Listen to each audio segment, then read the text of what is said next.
The heat is still on. Massive game. New Zealand to win. Great kick. It's been a terrible year for the Wallabies. We're missing an injection of life. Stupid guys think they're so good. Hello and welcome to episode 240 of RuggaMatrix International. I'm your host, Jero San. This is our second attempt to record this week, and this time it is for real. Benny Kimber, how are you, mate? I'm well, mate. I'm well. Yourself? Yeah, good to see you. You're fired up? I am fired up. It's a big week. Yeah. Lots and lots of rugby news. Oh, heaps to talk about. All right, we're going to cover a bit of ground we covered in the show that we binned the other day. So what is your strike issue of the week, Ben Kimber? Well, we're 3 days down the track, and unfortunately for those British and Irish Lions fans out there, the strike issue of the week is the same issue we had on Monday. Are the Lions a flop? It hasn't changed. Are the Lions a flop? Yeah. Because we've got a bit more evidence to suggest we might have a result on that question. So Monday night we talked about the bars 13-7, the Lions scraped their way home. The Lions weren't particularly impressive. They looked a little, not robotic, but they didn't have any real passion in their game. They weren't smashing their way into it. Now they've played the Blues. They stepped the team up a bit, the Lions. It was a bit of a stronger side. Courtney Laws, Mario Itoje. It looked like a better side, but then again, the Blues are a much better side of the Barbars. But unfortunately, the result didn't go the way for the British and Irish Lions and all their tourists. So still those questions are being thrown around. Some of the British press getting stuck in. Are they a flop? I'm going to call no, but it is not heading in a good direction. All right, I'm going to agree with you. They're no for simply this reason. They haven't played a test match yet.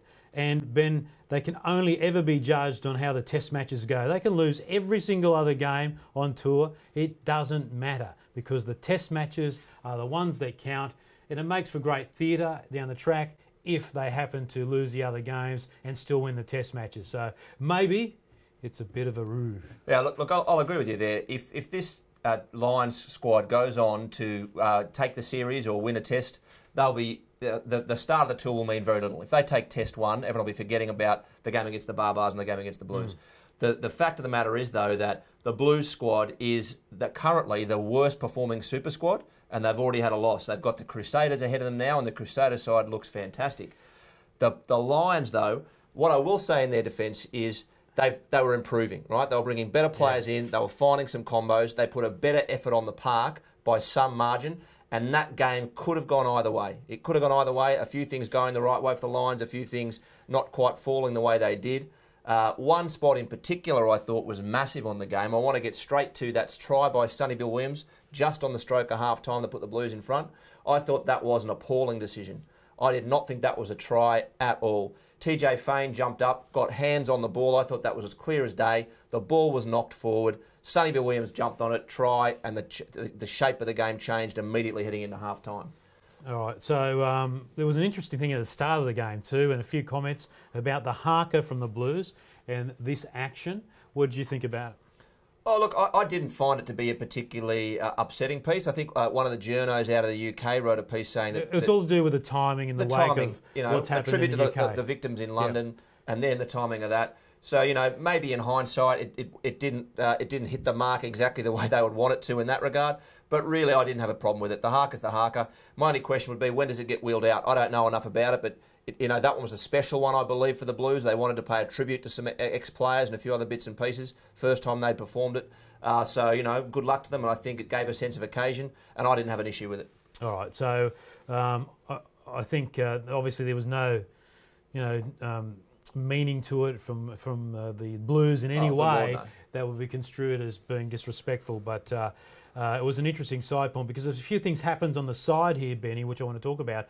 And Warren Gatland's blow up. Did you see that post the first game? Does he ever blow up? Yeah, well, he did. He swore his head off afterwards, talking about having to justify himself about the way he's playing. Was caught on a microphone. Mate, it wasn't caught. He stood up and just said it. It wasn't the old, I did this one sneakily. It was basically broadcast. So clearly he meant for people to say. So people are saying that good on him, Gatland, for blowing up. And others are saying maybe he should have just pulled his head in a bit and he's under pressure. Well, look, I think that shows he's under pressure. I think without doubt. I mean, if you're in a comfortable position, and look at Steve Hansen. Steve Hansen is a guy who I think can crack under pressure and get a bit snippy. But when he's winning, it's all wonderful and it's we're everyone's mate. But Gatland clearly is feeling the pressure. The start of the tour not going the way he wanted lets a little bit of steam out. But I also think that's something the Lions need. they need some passion. They need to get revved up a bit. It came out more in that Blues game. They definitely did show a bit more. But I tell you this, I mentioned before that Sonny Bill Williams try with TJ Fane's hand on the ball that I thought was a bad decision. But on that decision, the Lions have to reap what they sow, because the kick came off the post and all the Lions players were standing around having a look, having a think and a look, and the Blues players were coming through and hard on the ball, and that's why the try was scored, even if I didn't think it was a fair try. Couple of comments there. Jay Kelly saying they showed their hand with their rush defence. Are they fit enough to play that style? Look, I think, and again, the point being, let's wait till we get to the test matches. I think this Lions team, when they're fully fit and they have their proper selections in, they're going to be a good side. Yeah, and they're going to be a side that can play it's too early to tell a good style of rugby. So I think the All Blacks, will be strong favourites, and rightly so. But this Lions side won't be a bunch of mugs. And I think they are fit, and I think they are ready. And you know what? We suggested in the show the other day, but I think these hard games are actually going to play in favour for the Lions. It's going to whip them into shape and quick, smart. So I think they're going to be, a formidable lineup when it comes to Test 1. Well, I hope that they get more out of these next couple of games and show that they have got that cohesion as a team. Because we talked about it briefly on Monday, but before the Barbars game, the Lions guys lined up to face the Barbars ahead of the provincial team ahead of the game, and they weren't touching each other, they weren't connected, they were just all sort of standing there, like a shag on a rock, doing very little. And that was similar to what I saw when that kick went up against the post, and they weren't as energetic. That said, the second half of the Blues game, when they started to get on top in the scrum, when they started to steal a few balls, we saw a lot of passion from people like a Tojay and others who were getting very revved up, and they're going to need to get revved up. But they need to manage it too, because that fantastic try by Ihea West, which was Stephen Luatua into the defensive line, little short pop off the shoulder to a great line from Sonny Bill Williams, and then West just streaking through and finishing it off. That actually came... Partly, it was affected partly because Itoje was coming up so quickly in defence. He took that extra step forward, and then Luatua just beautifully had Sonny Bill Williams coming into that gap. All right. Darren Ormsby says Gatlin is dreaming, saying these Super Rugby teams are of Test standard. So I think there's obviously a bit of little bit of gamesmanship going on here, but we know how good they are. But in terms of Test standard, that's a bit too much, I think. Well, no, I disagree. And I disagree with you and Darren there, but only in this point. I mean, we know Gatlin came out and said, that some of these super teams are, and Hansen had a bit of a chuckle and said, I think he's kidding himself, essentially, words to that effect. And I'd agree with the Blues side, but, if you have a look at this Crusaders team that's lining up on the weekend, 9 ABs in there, you'd be very comfortable with the tight 5 being the ABs tight 5. You've got plenty of good talent in there, and that Crusaders team would give an ABs team a good run for their money. Yeah, I agree with you there, but test level, it only takes 1 or 2 players to make that crucial difference to make a Test standard and lift the intensity. So I think the Crusaders are great, but they're not a Test team. I'll say that every day of the week. I think you can play Test quality rugby between teams because of the contest, but I don't think a provincial team is the equal of a Test team when it comes because there's no tomorrow. There's no tomorrow. I'm not saying they're equals, right? Yeah. But all I'm saying is that Crusaders side is an incredibly strong side. They could match it at Test level. Yeah. Yep, you wouldn't say that they are a Test team, but they are a very, very strong side. All right, so that was the strike issue of the week, Ben. And I think the Lions not a flop yet. We'll have to wait and see how the Test matches go because ultimately that's the only way. You can have 1,000 of these preliminary games, but when it comes to judging the Lions, can only judge them on the Test matches. All right, what else you got? Well, the other thing that Gatlin's doing clearly, and he came out and said this today when between blow-ups. Between blow-ups. But he came out and said this today when he was talking about the teams for the Crusaders Lions fixture, which is on Saturday, which is a great little back-to-back there with the Wallabies Fiji test for those of us watching on TV. But he's in his first 3 games, he wanted to make sure that every single squad member had a start, and he'll achieve that with this team for the Lions Crusaders games on the weekend. And you can see how he's starting to shift towards maybe where that Test team will be. He's got Owen Farrell in at 5'8", he's got Ben Teo at 12, Davies at 13. Connor Murray starting for his first game in a while, which I think he's definitely going to add plenty to the Lions team. Absolutely, superstar. And kudos to Paul Cully, who I'm a big fan of his writing. He linked to one of his stories from back in April where he said that's the kind of combo that Gatlin will go for because they talk about Warren Ball. He likes a good hard running 12 alongside his 5'8". But also in the forward pack there, he's got Ty Furlong back at 3. George Cruz is in the second row, and by all accounts, he's going to call the line out, so every chance he could be a starter in the test. And in the back row, Faletau, O'Brien, Mahoney. So this is a good, strong side again. Facing up, though, against a Crusaders team, which is chock full of All Blacks, about 9. So that's going to be a cracking game, an absolutely cracking game. Yeah, all right. So I think the All Black squad, is that what you want to go to next? Oh, one more point to make, though. He's also bringing out for the first time in that game George North, Jonathan Davies, Connor Murray and Sean O'Brien having their first starts. Yeah. So there is more strength and power coming into this line side as they build.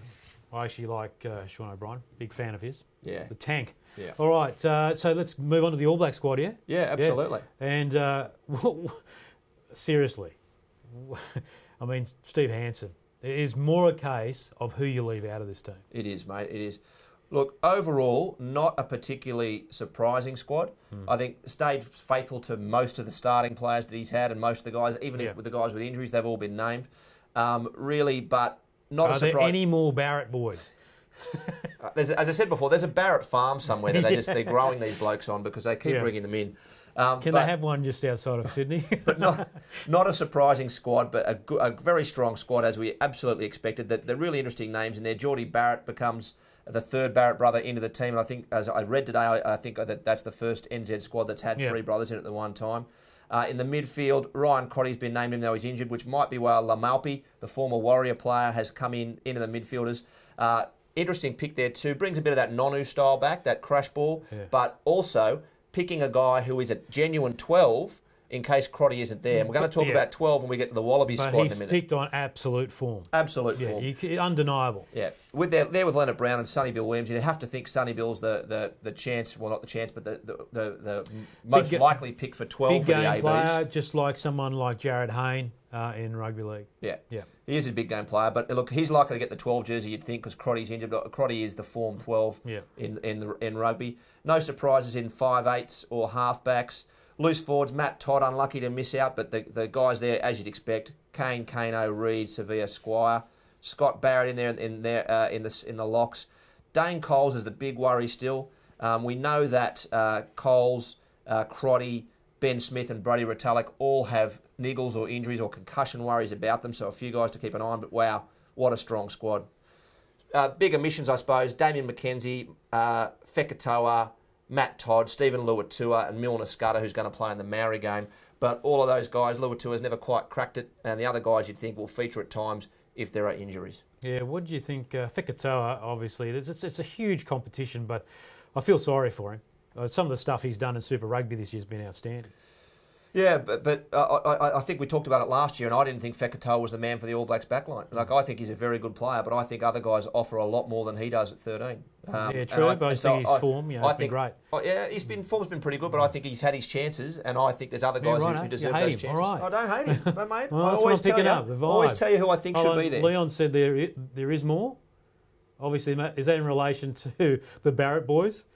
Oh, there's one more. That's James here at Turner says that. Yeah. There you go. Oh, fantastic. That's good news. Just one. Well, there was a story today about the Ellas and the famous 3 Ella brothers who actually never played a test together in Australian rugby. But Ella was the book. There might be a book called Barrett coming out in New Zealand in a few years' time. Look out. Yeah, very good. So from one squad to the Wallabies squad, and they finalised the team today. They did. They announced their 15. Now, just on that Wallabies squad, 34 people named, more than a quarter of them rookies, so uncapped. So plenty of changes in there for Checker. A squad that really, I think, there's a lot of different combos he could have gone for. Unlike the log jam of talent for the All Blacks squad and getting them all in the team for Hansen, I think Checker had a bit of a wider selection because there aren't that many guys who are absolutely standing up. So I think to that end, that's why he's dumped a few of the older blokes, tried to pick a few of the younger guys, and he's going to see what he can get out of them. But a squad with no Rob Simmons, no Kane Douglas, no David Pocock, of course, no James Slipper, no Dean Mumm, no Sean McMahon, who's injured. Nick Phipps came in and went out, and no Nick Frisbee, who, of course, has been out of form. Yeah. But I think, there was some loyalty in there when he initially picked Phipps out of form, but luckily, or not luckily for Phipps, but I think the right thing happened with Jake Gordon coming back in for Phipps. Good comment from Darren Ormsey. Checker picking players out of position, do you think? Absolutely. We'll get to that lineup in a second, but particularly when I talked about that Laumalpi being picked in behind Crotty for the ABs, the 12 channel for the Wallabies I want to talk about in a sec. Scott Fardy, again, regular viewers, don't know why, can't work it out, should be there, should be first picked in that back row just about at the moment, or probably Hooper, but he's there. Luke Antui and Ned Hannigan, two young blokes who came into the squad who we've been talking about this year, so it's great to see them. And the guy that I'm really happy to see back is Dane Haylett-Petty. I think he's going to be very, very important to this Wallabies side. His boot, his positional play, I think it's great to see him back, and I think in form he was last week. Checker did name his 15 today. Let's go through those. Tom Robertson, Tatafu Pelota now, Alan Alatoa, Sam Carter, Adam Coleman, Ned Hannigan, Michael Hooper, Scott Higginbotham, Genia, Foley, Spate, Hunt, Kurandrani, Haylett-Petty and Folau. Now, Israel Folau, of course, my sons Dash and Ravi asked me to say and remind everyone that's their favourite player. So, g'day Dash and Ravi. Yep. Now, in this team, mate, I think there's a few things that are shown here. Now, Tom Robinson, I think, shows a bit of a weakness in our props. Is this the Checker watch? Checker Watch is going to be part of this. Oh, okay, right. Checker Watch has to be part of this because some of his comments out of this I found mystifying. Oh, mystifying. All right. Because I like it to have a big wind-up for the Checker Watch. All right. Well, we'll talk about that last. But Ned Hannigan's going to debut at 6. And, I said, I think he looks like a good, strong player. I think he looks like a bloke who will be able to pick it up and match it at that level. So I hope he goes well. Higginbotham's in there. Genia. Foley's not in great form. We have weakness at 5'8". Quade Cooper's on the bench. He's not in great form. Yeah. That's not a very solid area for us. Henry Spate on the wing, who needs to show more at test level than he has previously. I agree with that. But the one everyone's going to want to talk about, well, there's two. The first one, Carmichael Hunt at 12. Now, I know you're a fan, but this is the first time he's going to play in the 12 channel, and it's an international game. Picking players out of position or throwing a guy into the 12 channel who has not played there, and to be frank, hasn't played a hell of a lot of rugby union, surely that's a gamble. Yeah, so playing 12 or 13, if you haven't played it at all for defensive purposes, is an absolute nightmare. So, I don't know. I keep saying this stuff, Benny. Can Michael Checker get his squad right at the selection table by just not trying to be cute, and I think we're trying to be cute here, and it could come crashing down because they need to set the platform. Just moving forward, get some wins on the board, and they may scrape their way through.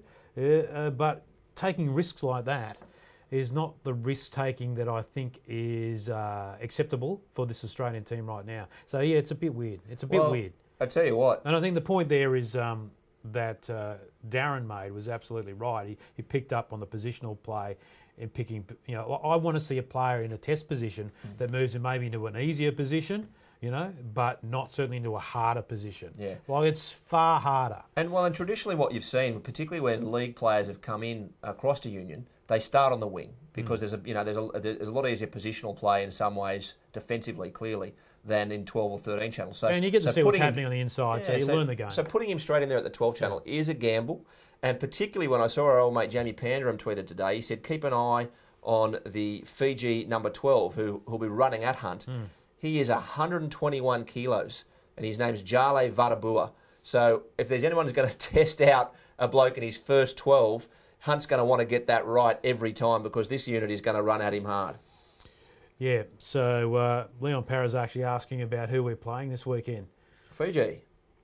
And it starts with Fiji. We've got Scotland and... Scotland and Ireland. Italy, sorry, after that. In Italy. So that's who we've got coming up. Now, I'll tell you what, they're going to hurt. If they go in that half-hearted, they'll hurt. Now, Hooper, captain. Now, that is the big news, right? Stephen Moore... We talked about this, obviously, yeah. Yeah, but Stephen Moore is not in the 15. Checker hasn't named his bench yet, so we don't even know if Moore's in the 23. He's been doing all the PR, though. He has, but 2 weeks ago, Checker said Moore will captain all 3 tests, and he said that clearly. He said, Moore is my man. Then he dumps him from the test lineup and makes Hooper captain. But I just want to read a couple of the quotes from Checker because I think sometimes Michael Checker disrespects us as fans with some of these kinds of comments that he makes when he makes decisions like this. How about owning it and saying, I said that 2 weeks ago, but we sat down and for this game we've decided this is the way we want to go. What was the direct quote again? Here's what he said, right? I wouldn't say it's the beginning of a transition. It's just a decision made. For me, Hooper is a captain as well. I don't like the whole co-captains thing. Stephen's our captain and our leader. Stephen's still highly competitive and Hoops is growing as a captain as well. And then asked, and this is out of, I think it was a Sydney Morning Herald story by Tom Decent, and asked what would happen if Moore came off the bench in the second half and Hooper was still on the field. Checker replied, I think they'd do it together. I don't know. I haven't even thought about that. I just let them work it out.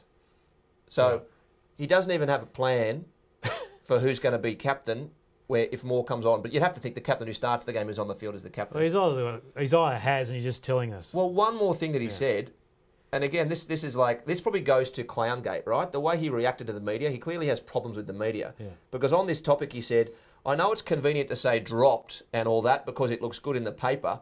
The reality is he's okay with everything I've been doing around the selection side of things. So he's basically saying Moore's okay with it. No, Mr. Checker, the reality is you dropped him. 2 weeks ago you said he was captain for 3 tests. Then you dropped him, put Hooper in there. We don't even know if he's playing. Of course people are going to think adverse things. And I'll be very surprised if Stephen Moore is happy about being named captain 2 weeks ago and then not even knowing if he's on the bench for a game against Fiji on the Thursday before the first test he thought he was going to have the little C against his name for. Yeah, this is sort of creeping into a lot of sports, and rugby's not alone. League does it as well in terms of resting players. You know, well, he's going to give him a rest for a couple of weeks, and that puts the pressure off on off the player from having to answer questions about being dropped. But in the end, he has been dropped because they haven't picked him. Yeah. So he's been dropped. Yeah. That's the way of the world. So it's not media talk. So what? Everyone gets dropped, mate. Yeah. So what? You know, you just got to deal with it. But try, and this is what I can't stand. You know, just treading on eggshells around players with selection and stuff like that.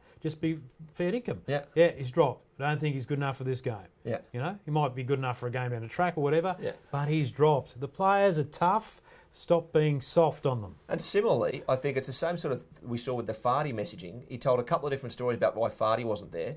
He had nothing to do with going overseas. Yeah. It's because he wasn't going to be in the starting lineup, which I don't get, right? You pick your best players. Charlie Faumuina's in the All Blacks squad because he's one of their best props and, you know, should have been pushing for a starting spot even though he's heading off overseas. Whereas, you know, Fardy, the mystery of Scott Fardy, we should start a blog on that. He's not there. Yeah, all right. So, Benny, we're going to make this hard and fast, so we'll probably only go for another 5 to 6 minutes. Okay.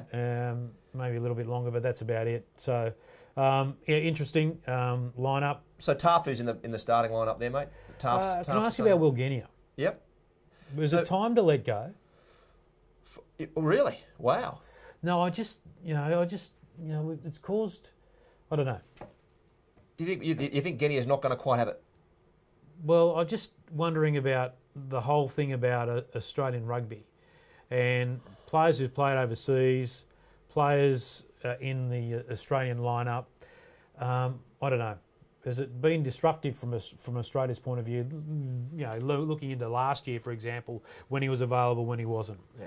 Look, and we did talk about it last year. And you're right. Last year it was disruptive, and you know, in a perfect world, you would love to have all your players playing in Australia, so you had your eyes on them. And well, actually, you know, they're not going so well. Maybe he's doing better because he was overseas. Yeah. But look, I think he is a standout number 9 over everyone else we've got, and you've got to pick him. Similarly, I can see Andrew Nevitt and Leon Parra talking about Beale there. Yeah. Beale is going to come straight back in at 12. You know, if Checker hasn't already told him that, everyone knows it. That's the 12 I think Checker's waiting on.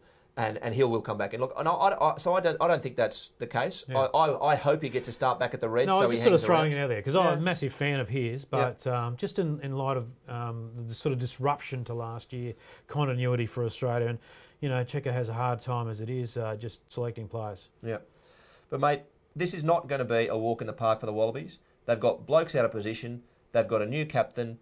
They've got new combinations. They've got debutantes. And Fiji's got a couple of Olympic gold medalists in there, Leon Nakarawa and Josua Tuasofa.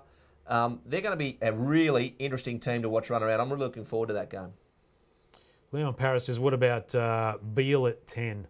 I think the ship sailed there. Yeah. I was a big fan of, we missed our chance to keep him at 10 from 2008. When he played in the final against the Crusaders and had a great game. And when he left the field, there's no doubt we lost the impetus to win that game in the second half with an injury. And look, and Beale at 10. And that's a while ago. We all thought when he was a schoolboy he was going to be the Wallaby 10. Yeah. Didn't quite work out that way. He's a very good international player, but he never quite became that. They didn't stick with him. Match controlling 10, did he? If you go back to how they messed his selection around, I think they didn't stick with him. So but that's as big a fan as I am or were of Curly Beale at 10.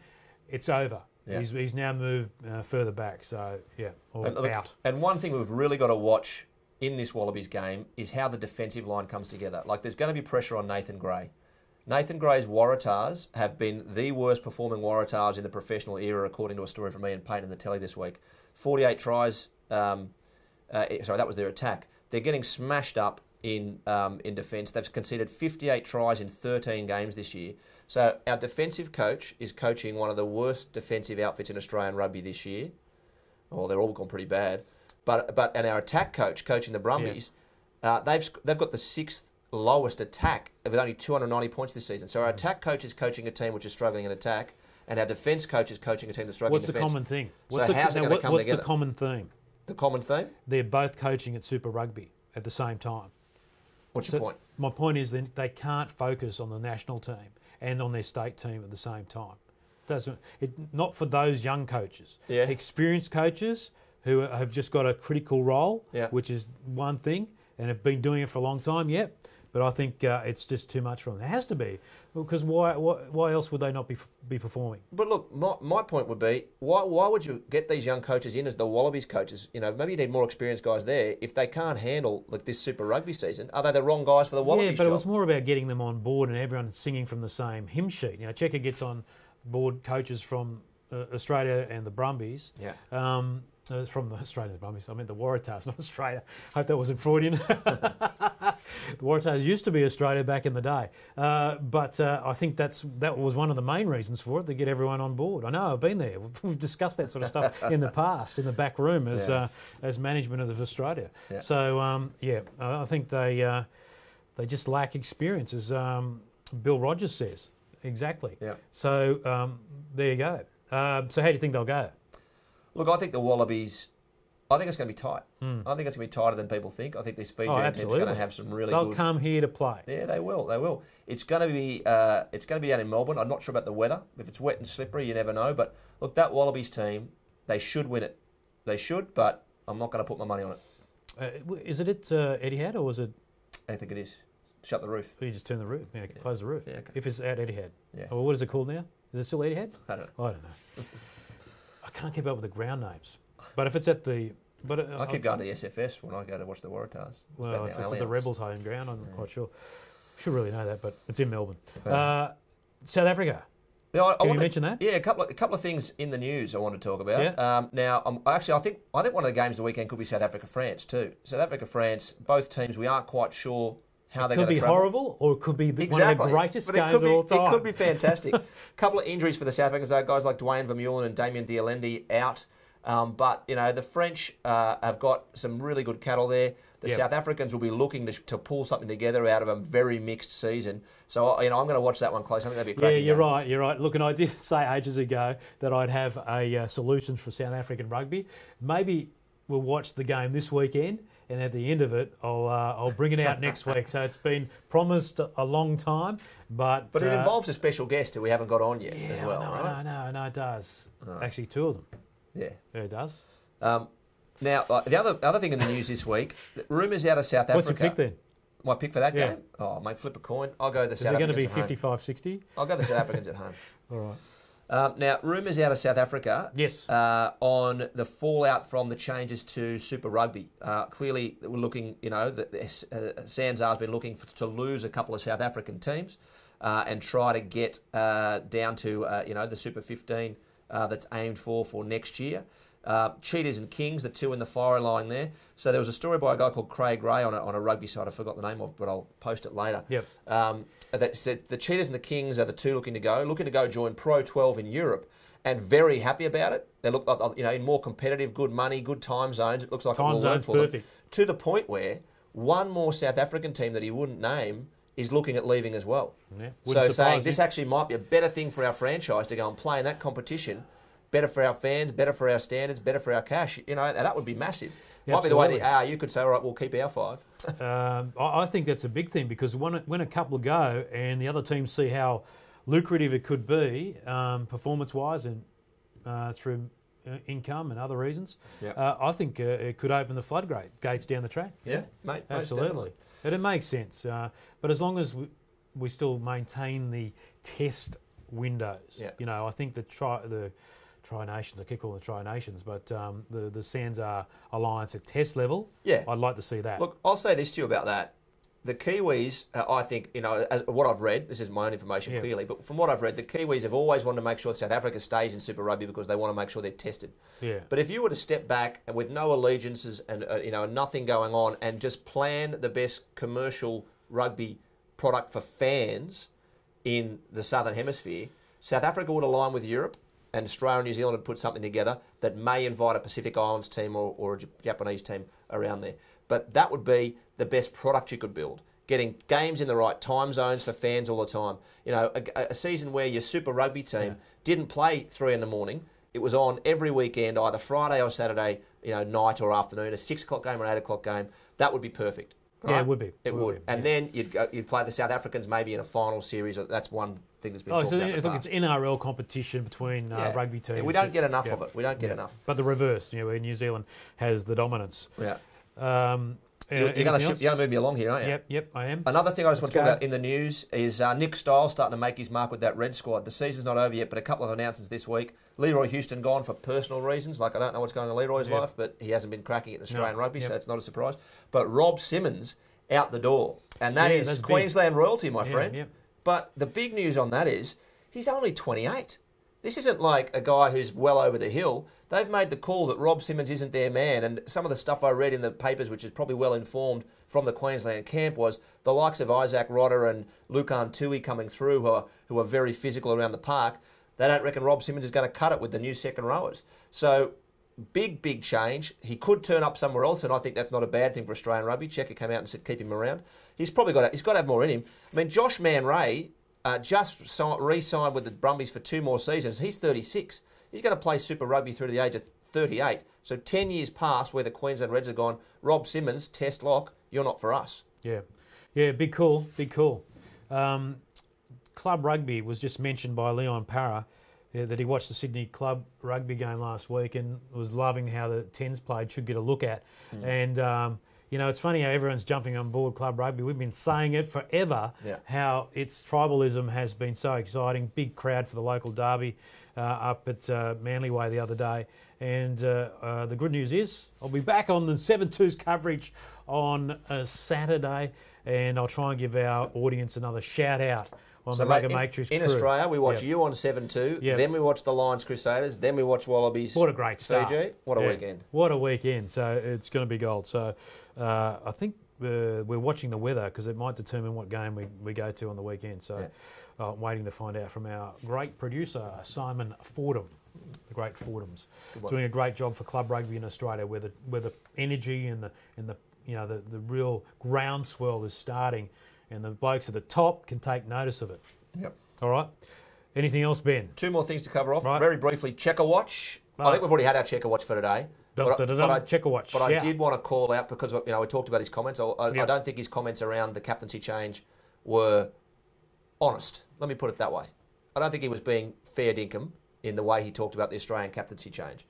But the blog post I wrote this week was about his appearance last week on Fox Sports Kick and Chase, where they did the great thing of announcing the team live. But he was a stone-faced when they came back, and they basically canned the series. So there was an ad, a promo, building up the series coming up this year. Prior to the... Where they had Kearns and Grieger and Hoyles. So the take the proverbial out of them. So right? basically it took the piss out of the opposition, yeah? It did. And I thought it was disrespectful. You could see Checker did, but kudos to him for not blowing up, even though I think that's one situation where he probably could have. But he thought, you know what, I can't ruin a live Wallabies team announcement, and he got on with the job, but I could tell he wouldn't be happy. So he wasn't happy, and you're saying that he was well within his rights to blow up. Absolutely, I think he would have been. Like losing and I said, I had a mate, I worked at Fox Sports, I had a mate tell me that promo's not coming back anyway. So it's been binned. So what's the promo? Have you got the promo still there? No. It's played once. I don't think it'll come again, mate. No. Anyway, the lines are in your blog, so check it out on RuggaMatrix.com. That's right. Which brings us to our last segment. Yep. Viewer comments of the week. Go on, get to it. The guys I want to shout out to are those people who jumped on the blog on RuggaMatrix.com. I will be writing more. I would love to see more of your comments on there. But this week it's Dwayne Tohu, Luke McDonald, Patrick Murphy, Keir Donald Anderson, CPT Himiona, who's always a big supporter, Patrick Pa'ao, Max Utrich, Rob Martin, another big supporter who's always posting great stuff, Jared Edwards, who got stuck in there too.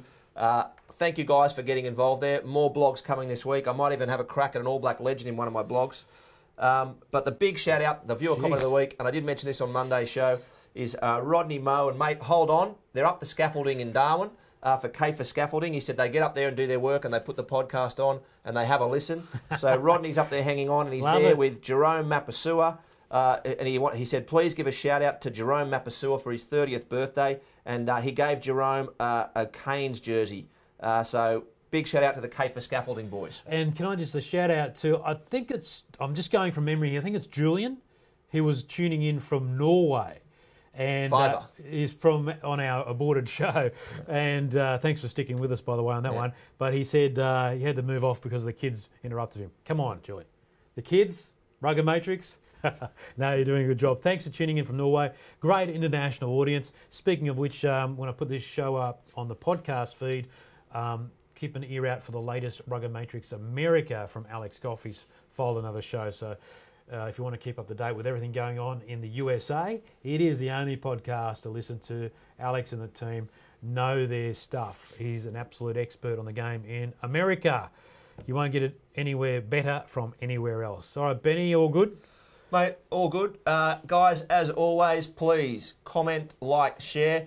And a special favour this time, if you're in any big rugby Facebook groups, please share our show in there so we can find some more viewers. That'd be awesome. And we might have some great news coming out soon too. We're talking to another party, aren't we? Yeah, to a big enterprise in the game online. Yeah. So hopefully that comes through. All right, Benny, thanks for joining us, mate. Thanks, mate. All right, big weekend, mate. Big weekend ahead. Absolutely. Here is Benny Kimber joining us live in the studio. Thursday night, the Lions, Wallabies, All Blacks, everyone. Club rugby. Squad. It's all on. Club rugby, South Africa. Oh, it's going all through the night. I can't wait. All right, thanks for joining us, Benny Kimber. And that is it for RuggaMatrix International, episode 240, part 2. As we say every week, enjoy your rugby. The heat is still on. Massive game. New Zealand to win. Brave kick. It's been a terrible year for little Wallabies. We're missing an injection of light. Stupid guys think they're so good.